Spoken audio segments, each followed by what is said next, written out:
तो गाइस आप लोग कैसे हैं? हेलो गाइस, आप लोग कैसे हैं? देख सकते हैं मेरा बेटा बोलता है मम्मी एगो गीत गाओ। कौन वाला गीत गाए बेटा?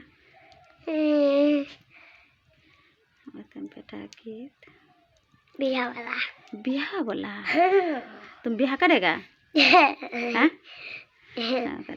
ससुररिया जइहे बउआ धीरे धीरे, ससुररिया जइहो बउआ धीरे धीरे, तरियो ससुर जी के साकर गलिया, झड़ जैत मौरिया के फूल हो, तहरियो ससुर जी के साकर गलिया, झड़ जैत मौरिया के फूल हो, आगे आगे जायत गोलू हमार बेटा, पीछे से जायत सब बहनोइया, चुन लेत मौरिया के फूल।